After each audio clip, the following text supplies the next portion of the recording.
Hello everyone, मैं आप सबका स्वागत करता हूँ हमारे चैनल स्टडी विद अंकित में। तो हम लोगों ने पिछले क्लास में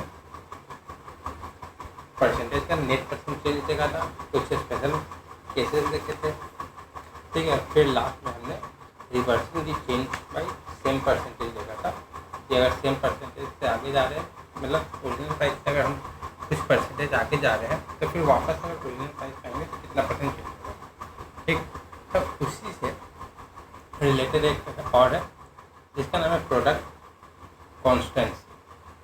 तो आज हम वहाँ से शुरू करते हैं। तो हेडिंग बनाएंगे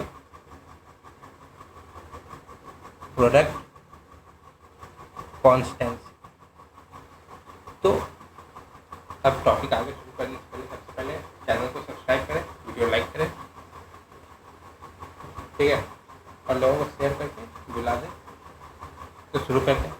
तो प्रोडक्ट कॉन्स्टेंसी मतलब एक तरह से इन्वर्स प्रोपोर्शन हो जाता है। जैसे हमने रेशियो प्रोपोर्शन पढ़ा था कि अगर मान लीजिए प्रोडक्ट किसी भी प्राइस मतलब आइटम का रेट अगर सेम है और प्रोडक्ट सेम आता है, अगर प्राइस चेंज करें प्रोडक्ट सेम है तो हम उसकी क्वांटिटी ज़्यादा ले सकते हैं।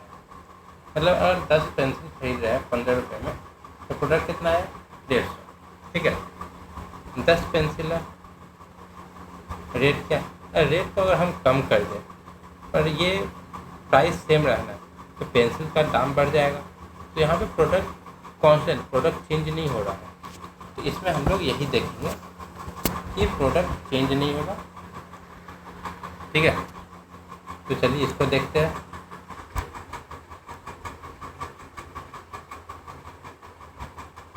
तो इसका हो जाएगा। तो इसका हम लोग एग्जाम्पल से शुरू कर देंगे कि फॉर एग्जाम्पल अगर आप देखें कि when the rate of pencil when the rate of pencil is rupees 1.25, ठीक है। तो 20 रुपये हम कितनी पेंसिल खरीद सकते हैं?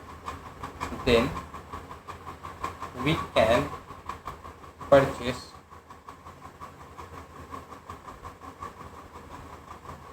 16 pencils by paying ₹20, ठीक। तो अगर 1 रुपये 25 पैसे एक पेंसिल का दाम है तो 16 पेंसिल 20 रुपये में खरीदा गया। बट अगर हम रेट कम कर दें, if the rate of A pencil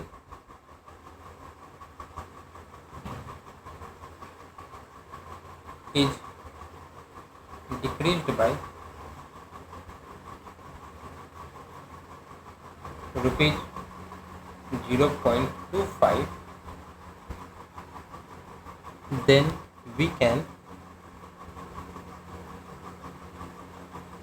purchase. अब 25 पैसे घट गया, 1 रुपये 25 में से तो कितना रुपये होगा? अब 1 रुपये का एक पेंसिल है तो 20 रुपये में कितने? 20 रुपये में 20 pencil. We can purchase 20 pencils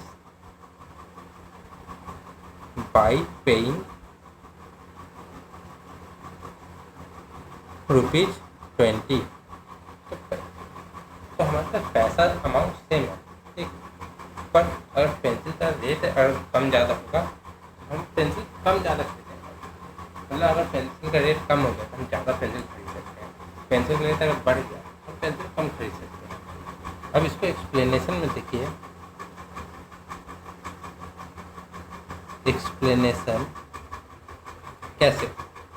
तो rate into number of pencil is equal to price हो गया। तो पहले था 1.25 इंटू 16 क्या हो गया 20। फिर बाद में देन 25 पैसे घट गया तो क्या प्राइस हो गया 1.000 इंटू 20 इक्वल टू 20। यहाँ पर हम देखें तो product is constant, product is constant in both the cases, in both cases. ठीक है, तो अगर रिड्यूस करेंगे तो दाम कम होगा। ठीक है, अगर यही reduce, if we reduce the price of a pencil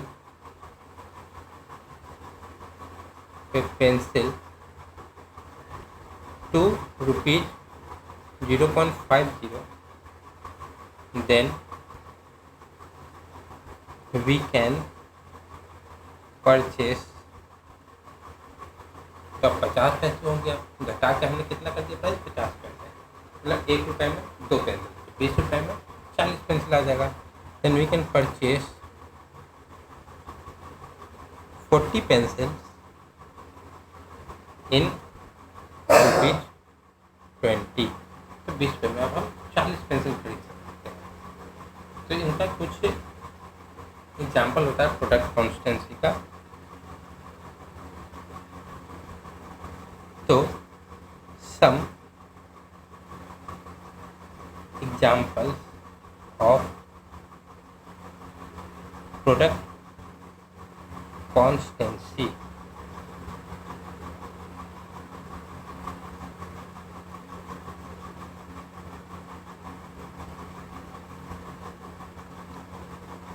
पहला एग्जाम्पल,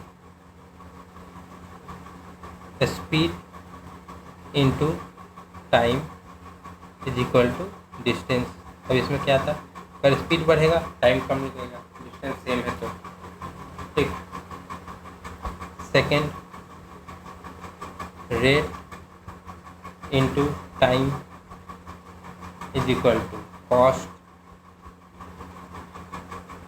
थर्ड क्या है, efficiency into time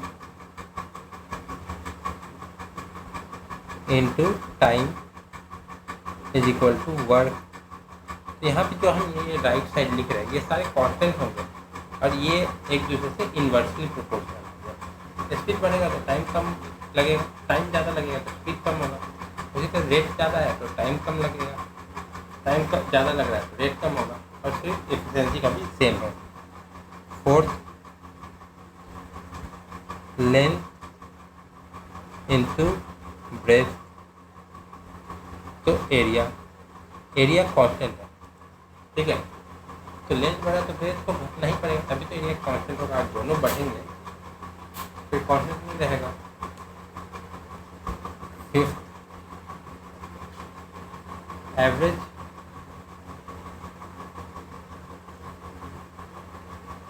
into number of इलेवेंट्स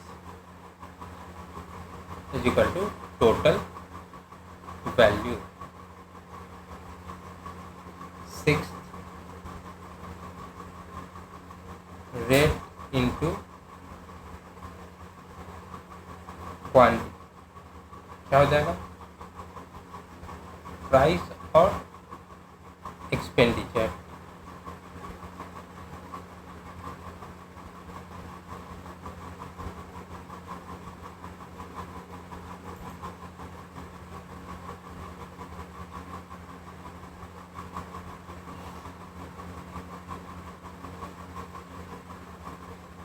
तो अभी इसका एग्जाम्पल देखते हैं इसी चीज पे।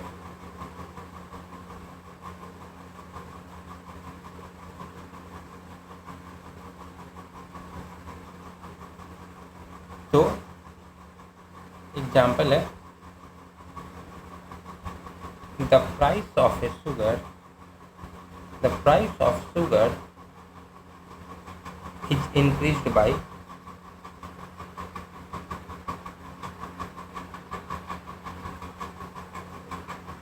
25%, then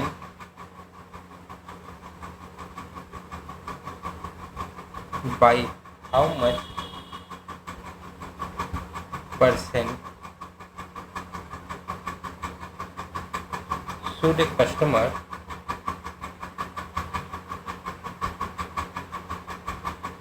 reduce the consumption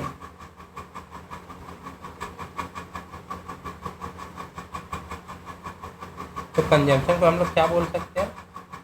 consumption को हम लोग बोल सकते हैं क्वांटिटी यूज, मतलब खा रहे हैं तो हम लोग कोई चीज़ यूज कर रहे हैं ना, तो वही हो गया consumption of sugar so that he has not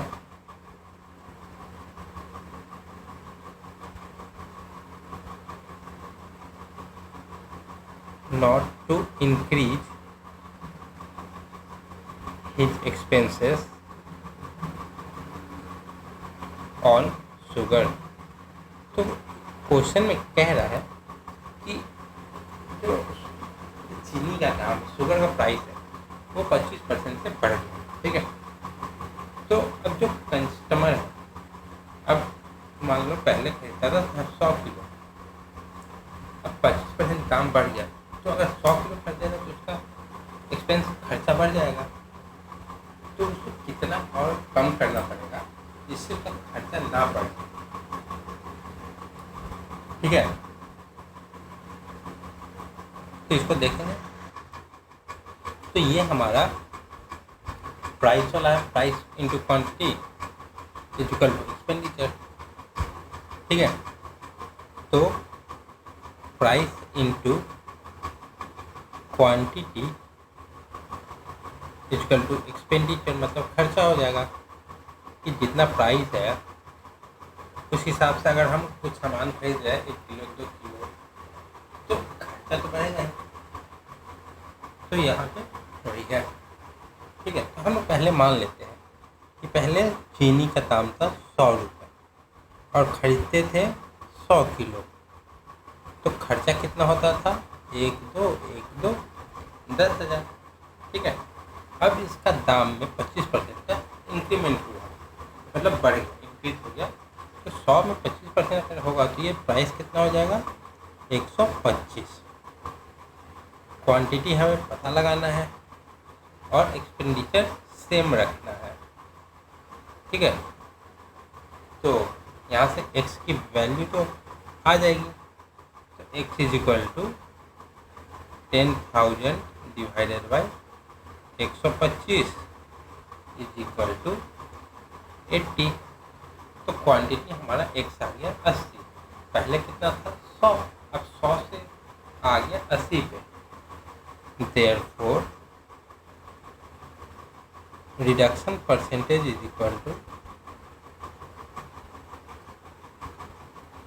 तो 100 minus 80 divided by 100 into 100 percentage. तो ये ऊपर वाली से ही कंपेयर हो रहा है ना, तो ऊपर वाले से कंपेयर हो रहा है, मतलब ओरिजिनली कितना था बाद में कितना हुआ, तो 20% यहाँ पे रिडक्शन है, ठीक है। तो अब इसका कुछ कंडीशन होता है प्रोडक्ट कॉन्स्टेंसी का, तो वो क्या है? प्रोडक्ट कॉन्स्टेंसी कंडीशंस,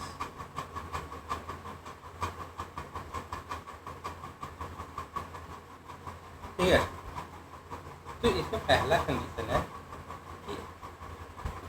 कि अगर factor,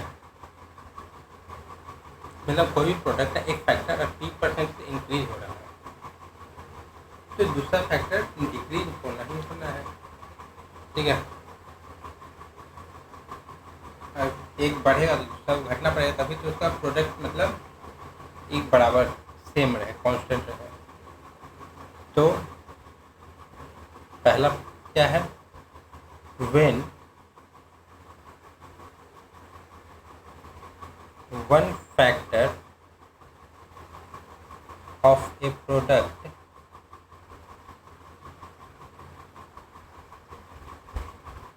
is increased by P%,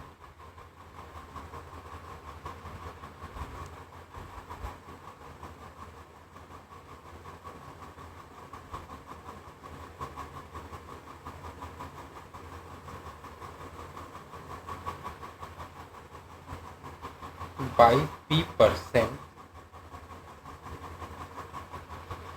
then the other factor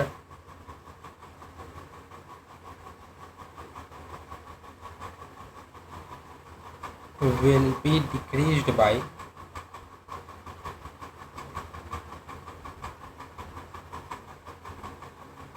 तब मान लीजिए 100 से 125 पहुँच P% मतलब 25% इंक्रीज हो, तब डिक्रीज होने के लिए 25 को हटाना ही पड़ेगा।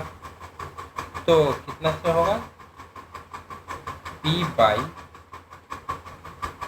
100 प्लस P इंटू 100। तो इतने परसेंट से तो घटाना पड़ेगा, तभी जाके वो सेम आएगा, ओरिजिनल पॉइंट पे पहुंचेगा जहाँ पे इसका प्रोडक्ट कांस्टेंट हो जाए। It means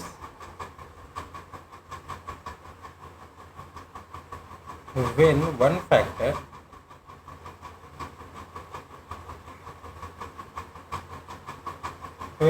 factor of a product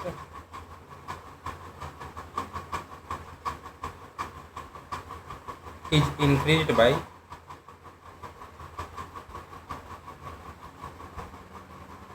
n by d, मतलब n है न्यूमरेटर, d है डिनोमिनेटर।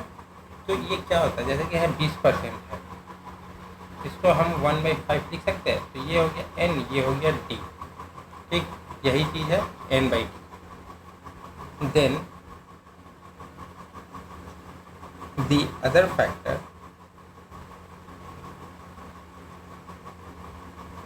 is decreased by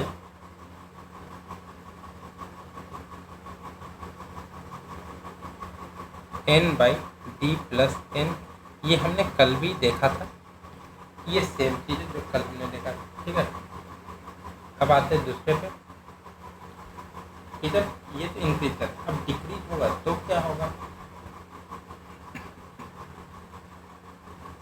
तो second, when one factor of a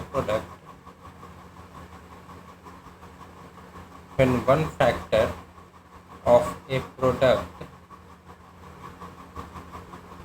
is decreased by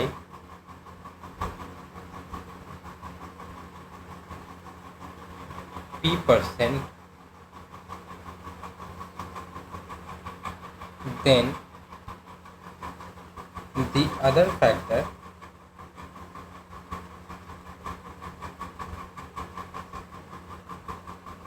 will be increased by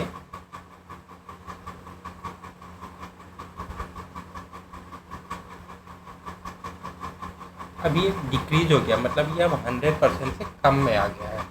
तो अगर कम में आ गया है तो नीचे डिनोमिनेटर माइनस हो जाएगा, P divided by 100 minus P into 100 का परसेंटेज। तो इसका मतलब क्या हो गया, it means when one factor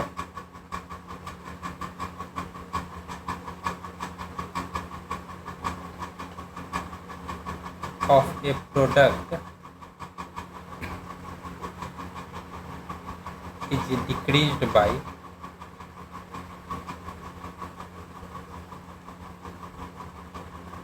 n by d, n by d आपको पता ही है, न्यूमरेटर बाई डिनोमिनेटर, ठीक। तो परसेंटेज को हम लोग n by d के फॉर्म में लिखिए। then the other factor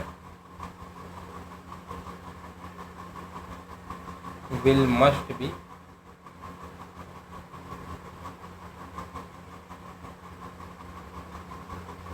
increased by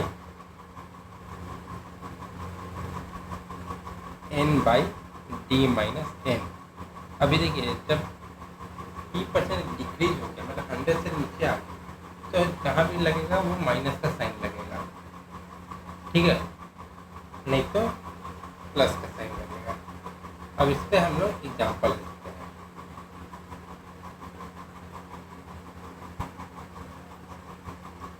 तो एग्जाम्पल 1, तो एग्जाम्पल 1 क्या है, if the price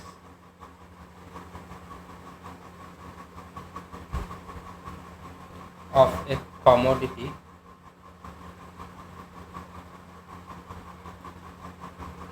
be raised by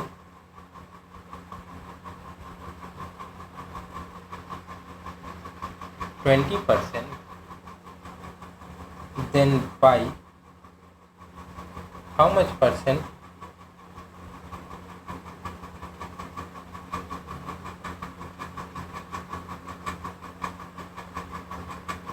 A householder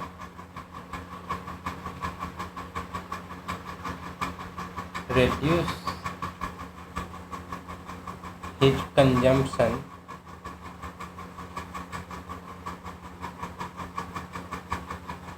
of the same commodity.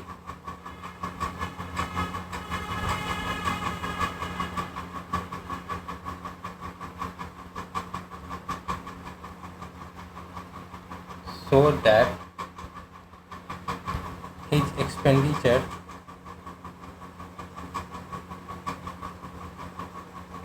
does not increase.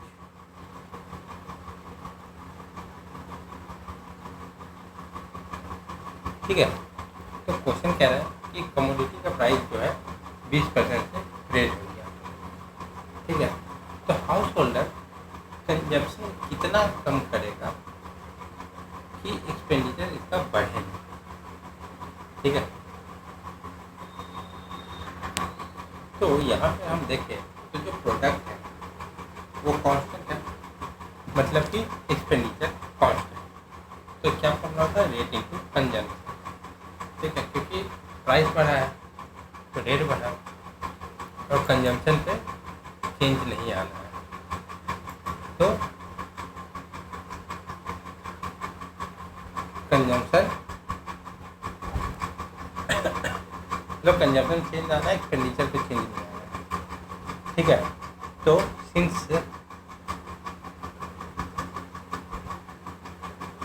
Here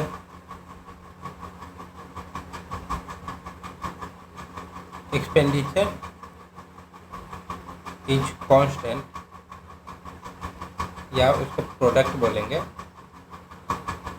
is constant, तो क्या फॉर्मूला हो जाएगा? Rate into constant, rate into consumption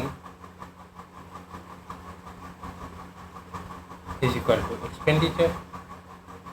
अब सबको हम लोग 100 मान लेते हैं, तो रेट मान लीजिए 100 होगा, तो कंजम्पशन भी 100 होगा, एक्सपेंडिचर कितना होगा? 10,000। अब यहाँ पे देख रहे हैं कि प्राइस 20% से बढ़ गया, मतलब प्राइस बढ़ा मतलब रेट बढ़ा, तो 100 का 120 हो गया, ये 100 हो गया और ये सेम एज इट इज रह गया। तो यहाँ से अगर हम x देखें तो 10,000 डिवाइडेड बाई 120, तो ये कितना हो जाएगा? 0 0 गया। 1,000 को अगर डिवाइड करेंगे 12 से तो कितना हो जाएगा? तो 1,000 आता है 12 से अगर डिवाइड करेंगे तो वो हो जाएगा 100 अगर 12 से डिवाइड करते हैं तो 8.33 होता है। ठीक है, 100 को डिवाइड करके 1000 करेंगे तो 83.33 होगा। तो ये हो गया हमारा 83.33%, मतलब इतना x की वैल्यू आ गई, कंजम्पशन 100 से इतना आ गया। देयरफॉर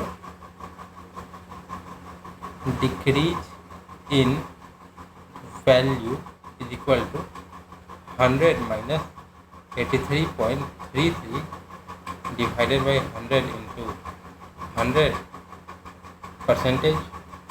तो क्या हो जाएगा? 83 मतलब 84 मान लीजिए, 84 माइनस ये 100 में 16 आया और फिर ये 66, 16.66% का डिक्रीज हुआ। ठीक है,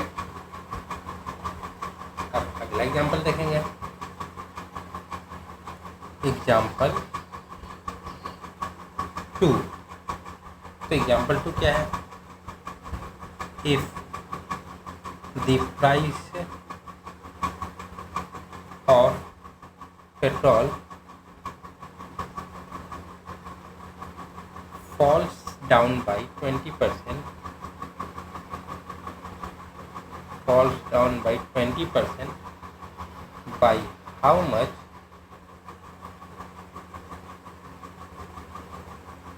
By how much percent must a person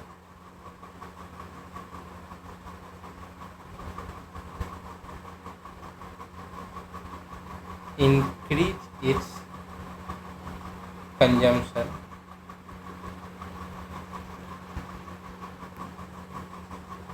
so that increase its consumption so as not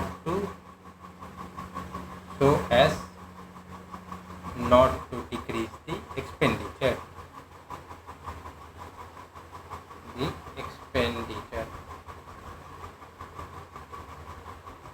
On this item, मतलब खर्चे कम नहीं करने, चाहे पेट्रोल का दाम कम हो गया, अगर पेट्रोल का दाम कम हो गया तो ये ज़्यादा पेट्रोल लेगा पर खर्चा कम नहीं करेगा। ठीक है, तो इसको हम लोग ये एन और डी वाले फॉर्मूला से पहले ट्राई कर देते हैं। ठीक है, तो डिक्रीज बाई यहाँ पे सबसे पहले हम देखेंगे प्रोडक्ट कांस्टेंट है, एक्सपेंडिचर। ठीक है, तो डिक्रीज बाई कितना हो रहा है? Decrease by 20%। 20%, तो इसको हम लोग लिख सकते हैं 1/5, 1 एन है, 5 डी है। अब ये डिक्रीज है तो हम लोग ये फॉर्मूला करेंगे n/d-n। तो कितना इंक्रीज हो जाएगा?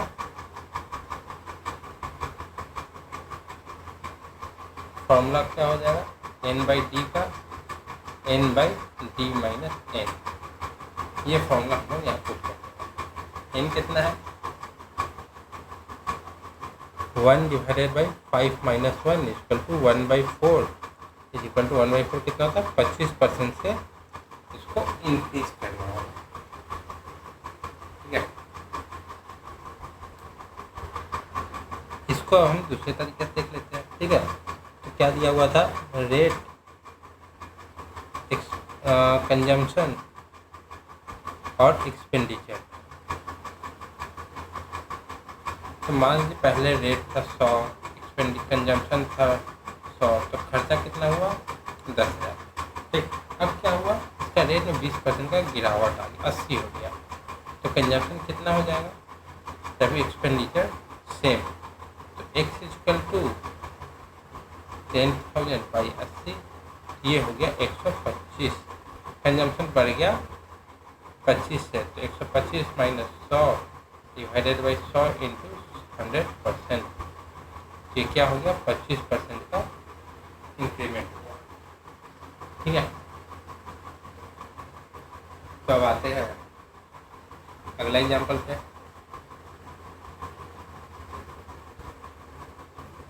एग्जाम्पल 3। तो एग्जाम्पल 3 क्या है? Due to 50% increase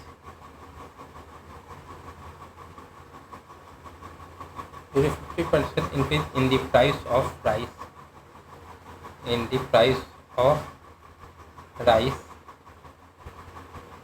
to be purchased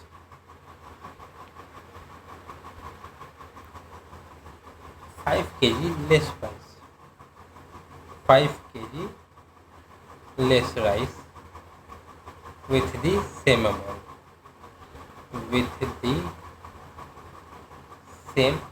of rupees 60. What is the new price of rice? What is the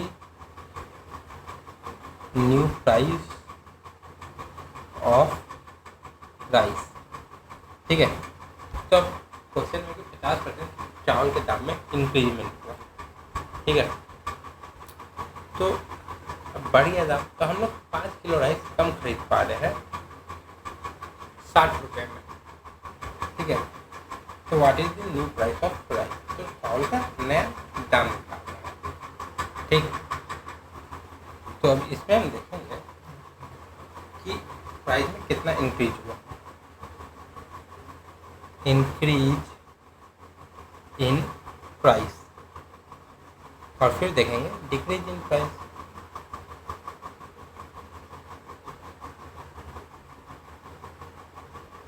तो इंक्रीज कितना हुआ 50%, मतलब 1/2। तो क्या हो गया 1/1 + 2, डिक्रीज यही होगा ना, क्योंकि इंक्रीज में अगर n/d+n वाला फॉर्मूला लगेगा। तो 1/3 का डिक्रीज हुआ, उसको लिख सकते हैं 33.33% का डिक्रीज हुआ। पर इतना का डिक्रीमेंट हुआ, पर यहाँ क्वेश्चन में दिखाएंगे 5 kg का डिक्रीमेंट हुआ, तो ये जो 1 था 5 है, तो पूरा कितना होगा, तो 5 अगर एक यहाँ है तो पूरा हो जाएगा 15 किलो, ठीक है। Since the new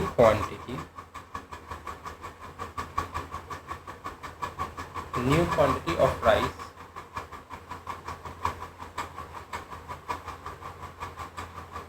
decreased by 33.33%, which is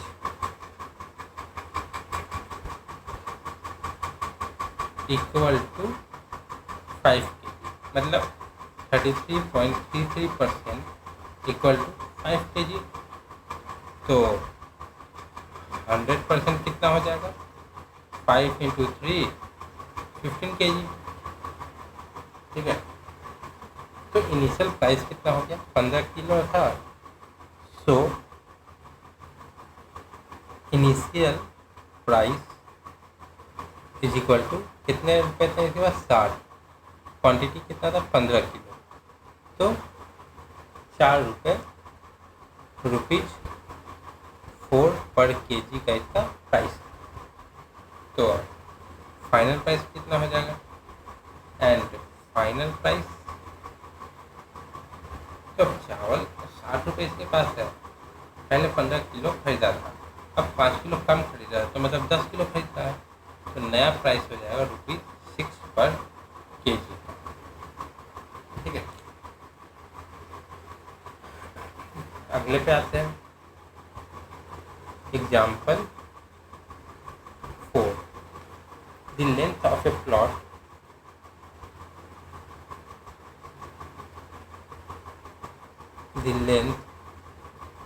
A plot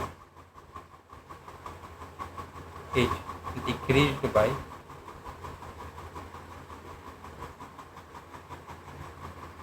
33.33%, by how much percent,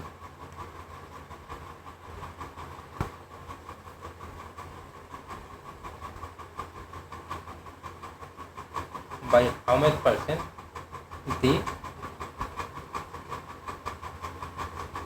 the breadth of the plot will be increased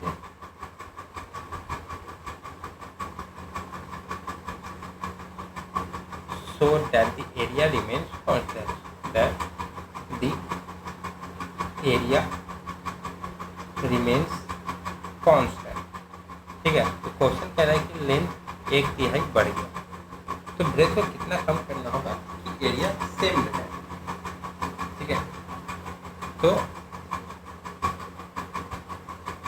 area equal to length into breadth, length बढ़ा +33.33% और एरिया कितना बढ़ना है 0, तो ब्रेथ कितना minus होना X%, तो वो निकालना है।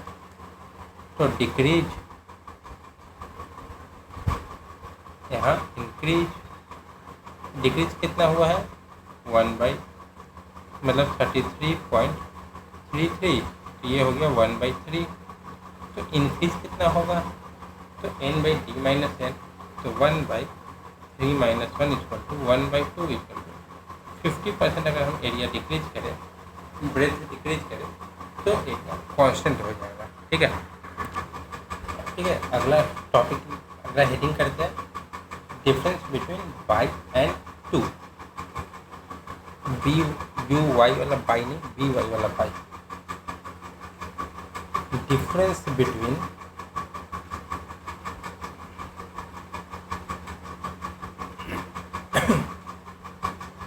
By and to.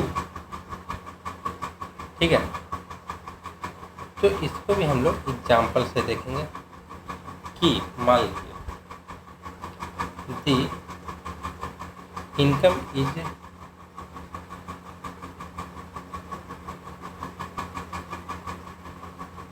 reduced by 40%। ठीक है, तो क्वेश्चन यह है कि इनकम 40 reduced by 40%। इसका मतलब क्या होगा? It means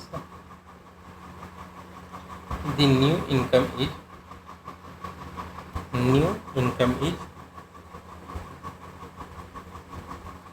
60% of the original income।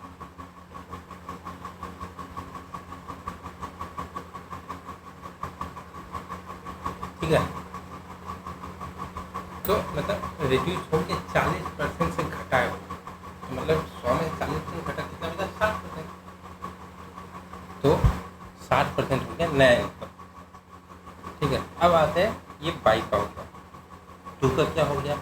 To में है the income is reduced to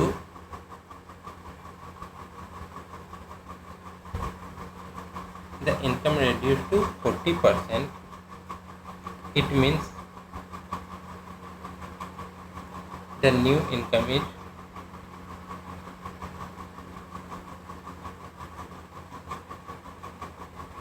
40%। ठीक है, इसमें लिखा है रिड्यूस हो गया 40% तक, तो क्या हो जाएगा? तो नया इनकम कितना होगा? 40% होगा। कि 40% तक घट गया, बाई मेरा 40% से घटा है, तो 40% से घटना और 40% तक घटना दोनों अलग अलग होता है। ठीक है, तो मतलब 10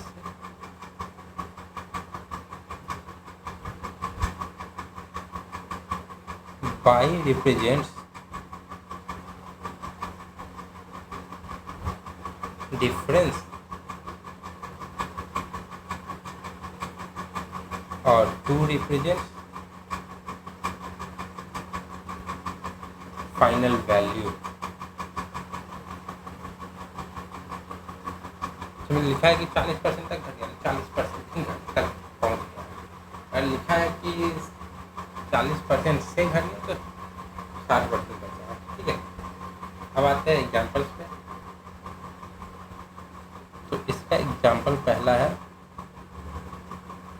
कि in an election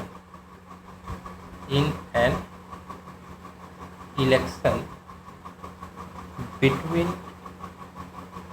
to candidates,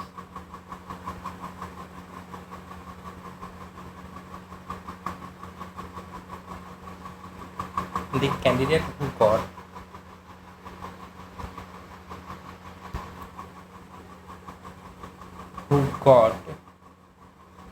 57% valid votes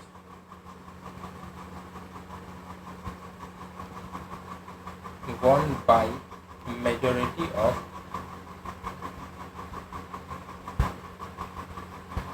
420 votes। Find the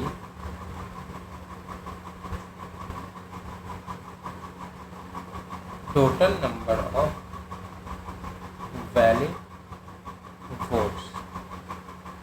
ठीक है, तो इसको कैसे करेंगे? तो विनर होगा, एक लूजर होगा। तो यहाँ पे देखिए 57% वोट उसको मिला है जो जीता है। ठीक है, तो विनर लूजर। तो विनर को अगर 57% वोट मिला है और कोई वोट इनवैलिड नहीं मेंशन है, तो लूजर को कितना मिला होगा? 43%। तो दोनों के बीच का डिफरेंस कितना है? तो दोनों के बीच का डिफरेंस है 14% का। ठीक है, साथ इधर 14%। बस लिखा हुआ है यहाँ पे कि ये जो जीता है वो 420 वोटों जीता है। इनके बीच का डिफरेंस क्या है? 420। तो 14% इज इक्वल टू 420, तो 1% इज इक्वल टू 30, तो 100% इज इक्वल टू 3000। तो total balance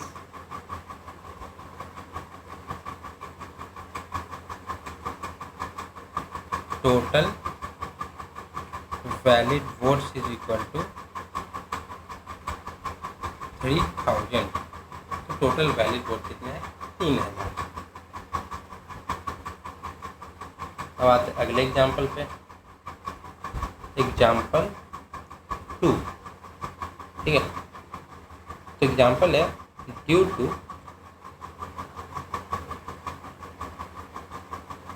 fall in man power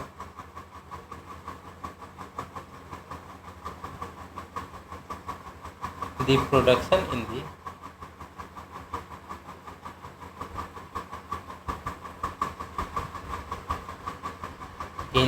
factory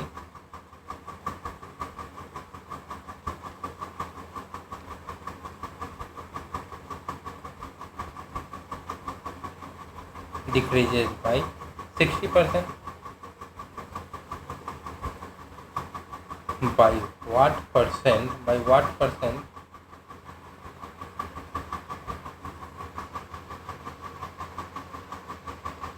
should the working hour be?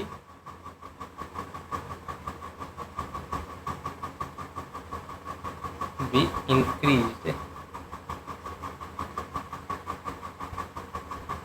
to restore the original production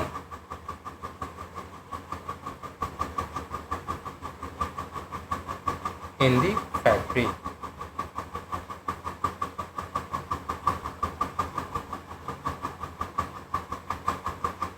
ठीक है, तो क्वेश्चन क्या कह रहा है कि मैन पावर मतलब लोगों की संख्या कम हो गई। तो लोगों की संख्या कम हो गई, जिससे फैक्ट्री का जो प्रोडक्शन है वो 60% से घट गया। तब तो प्रोडक्शन को वापस नॉर्मल लाने के लिए आदमी का प्रोडक्शन बढ़ाना है, तो वर्किंग आवर इंक्रीज करना पड़ेगा। ठीक है, तो देखते हैं क्या है। Man power into working our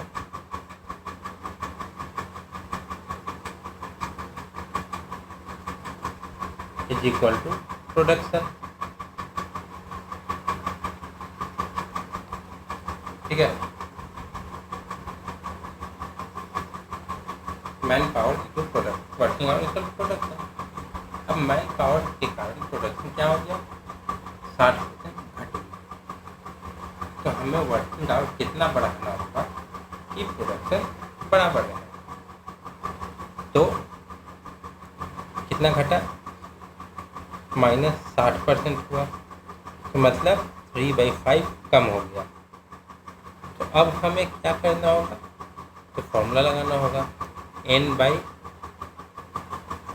यहाँ पे डिक्रीज हुआ है, तो n by d minus n, 5 minus 3 is equal to 3/2। तो 3/2 क्या होता है? प्लस 150%। तो हमें 150% वर्किंग आवर बढ़ाना पड़ेगा, तब जाके ये जो कम हुआ है प्रोडक्शन वो नॉर्मल हो पाएगा। तो 150 आवर्स बढ़ाना पड़ेगा।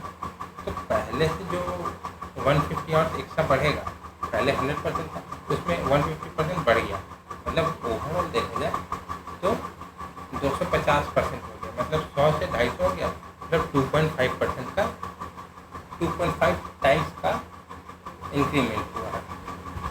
Hence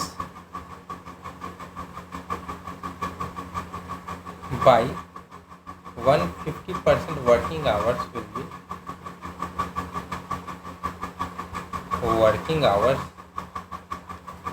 will be increased। देखिए 25% अगर हम बढ़ाते थे तो 125 हो जाता था, तो 150% बढ़ाए तो 250 हो गया। ठीक है, तो न्यू वर्किंग आवर्स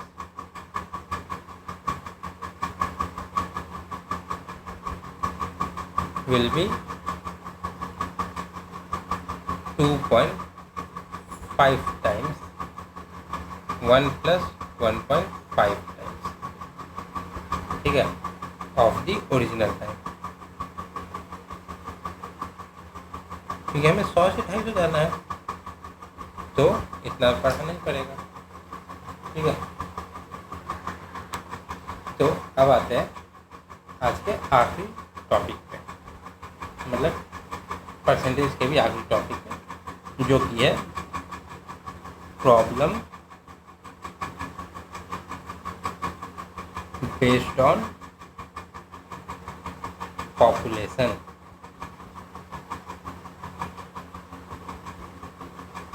ठीक है, तो इसमें क्या है कि मान लीजिए किसी भी गांव का शहर पॉपुलेशन दिया हुआ है और उसका दिया हुआ कि मतलब साल में कितना परसेंट इंक्रीज होता है, मतलब एनुअल ग्रोथ रेट दिया हुआ है, तो 1 साल के बाद 2 साल बाद कितना पॉपुलेशन हो जाएगा वो निकालना रहता है। ठीक, if the original population of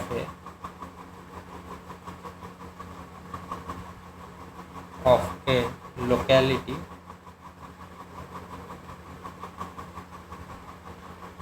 that is region area जो भी बोल सकते हैं VP and the annual growth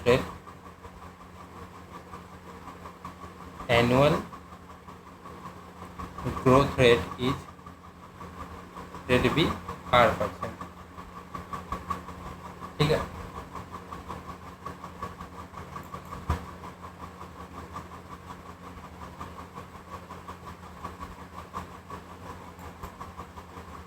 तो R% से इंक्रीज हो रहा है, तो फिर द पॉपुलेशन आफ्टर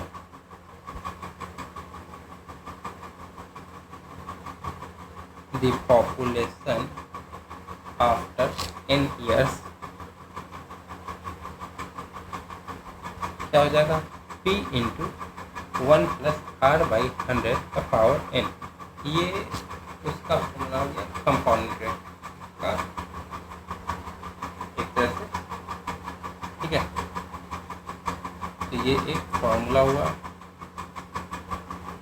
अब दूसरे पे आते हैं इसका, तो अब चेंज कितना हो रहा है, चेंज और increase in the population. Change या इंक्रीज इन दी पॉपुलेशन कितना हो रहा है, P 1 प्लस R बाई 100 का पावर n माइनस 1। ये कंपाउंड इंटरेस्ट के लिए भी फॉर्मूला हो गया। ठीक है, तो ये होता है कंपाउंड इंटरेस्ट में अमाउंट का फॉर्मूला। ये कंपाउंड इंटरेस्ट अमाउंट का फॉर्मूला हो गया, अगर अमाउंट निकालना है और ये कंपाउंड इंटरेस्ट निकालना है। ठीक है,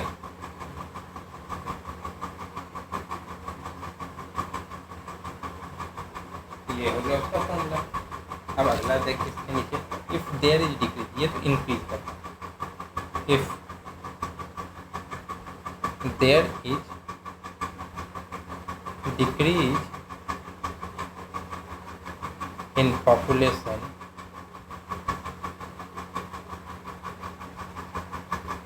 BR% देन, ठीक है, अभी इंक्रीज करते गए, अब डिक्रीज होने लगा, तो total population after n years क्या हो जाएगा, p 1 माइनस r बाई 100 का power n।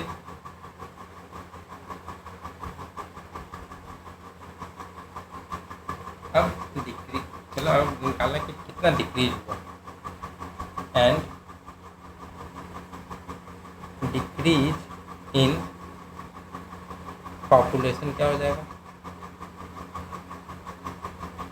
Is equal to P बाहर 1 माइनस आर बाई 100 का power n।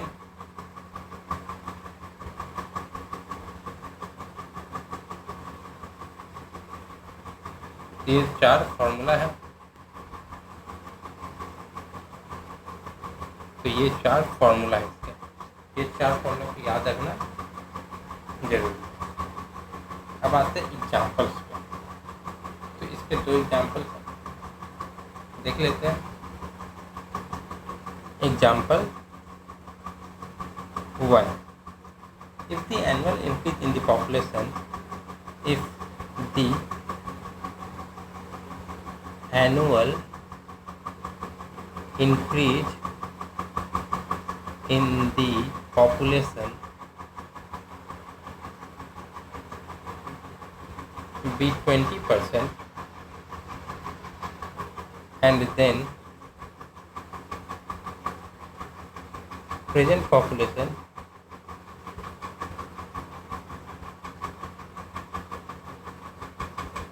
be 10,000, what will be the population after 3 years hence? What will be the population after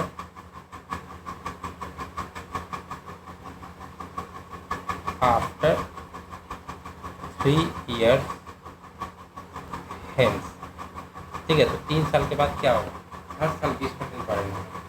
तो यहाँ पर compound interest type का हो जाता है कि इस साल 10% है, तो अगले साल मतलब 20% बढ़ा, तो जो आएगा उसका 20%, फिर उसका 20%, ठीक है। तो इसमें फॉर्मूला क्या यूज हो जाएगा, इसमें फॉर्मूला यूज हो जाएगा, ये होता है पॉपुलेशन आफ्टर n। तो पॉपुलेशन आफ्टर 3 years क्या हो जाएगा, p into 1 plus r by 100 to power n। तो p क्या है 10,000, 1 प्लस r कितना है 20/100 का क्यूब, तो ये कितना हो जाएगा 10,000 इंटू 1 प्लस ये 1/5 हो गया उसका क्यूब, तो 10,000 इंटू 5 और 6/5 का क्यूब, तो ये कितना हो जाएगा 10,000 इंटू ये 1.2 हो जाएगा, और 12 का क्यूब कितना होता है, तो 12 का क्यूब होता है 1728।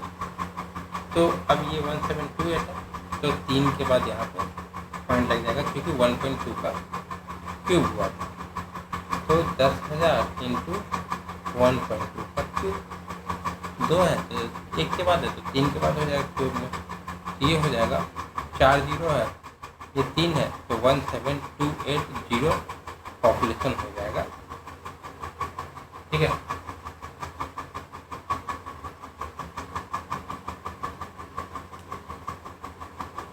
अगला क्वेश्चन देखते हैं, और ये आज का आखिरी है।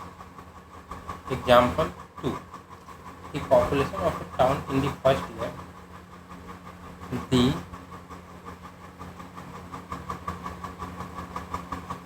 population of a town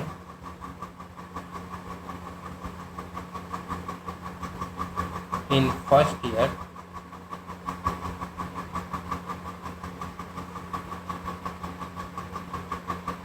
increases by 10%. In the next year it decreases by 10%. In the next year it decreases by 10%. ठीक है. Once again मतलब एक बार और it decreases by नहीं in third year in the third year it increases by 10%. It increases by 10% and in the fourth year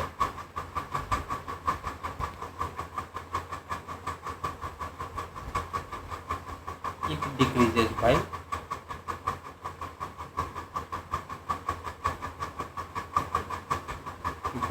10%.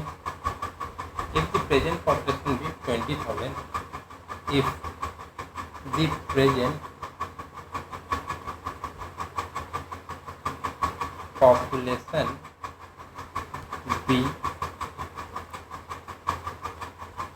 20,000, then the population after 4 years will be, then the population after 4 years will be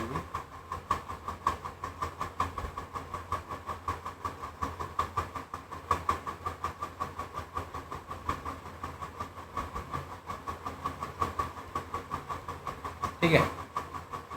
तो 4 साल के बाद क्या population हो जाएगा वो निकालना है. ठीक. तो पॉपुलेशन कितना है 20,000. तो पहले साल कितना बढ़ा 1 + 10/100 मल्टीप्लाई में ही सब रहेगा. फर्स्ट ईयर का. सेकेंड ईयर क्या हुआ घट गया 10%. थर्ड ईयर क्या हुआ फिर बढ़ गया 10%. फोर्थ ईयर क्या हुआ फिर घट गया 10%. ठीक है. ये हो गया. तो अब ये क्या है 20,000 ये 1/10 है. 1/10 मतलब ये 11/10 है. ये 9/10 है. ये 11/10 है. ये 9/10 है. तो ये क्या हो जाएगा 20,000 इंटू 11 एक साइड हो गया तो 121/100 और ये 81/100. ठीक. तो यहाँ पे अगर हम देखें तो 2 0 2 0 तो ये 4 0 कट गया. तो हमारे पास क्या आ गया 2 × 121 × 81. ठीक है.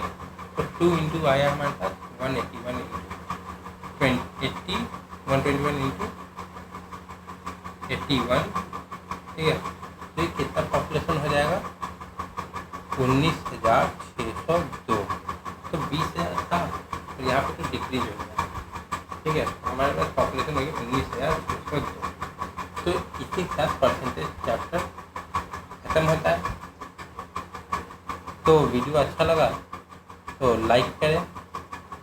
कोई डाउट हो कमेंट में पूछ सकते हैं और ज़्यादा से ज़्यादा लोगों तक शेयर करें और चैनल को सब्सक्राइब करना ना भूलें. ठीक है. तब तक के लिए जय हिंद, जय Bharat. Thank you so much. मिलते हैं अगली क्लास में.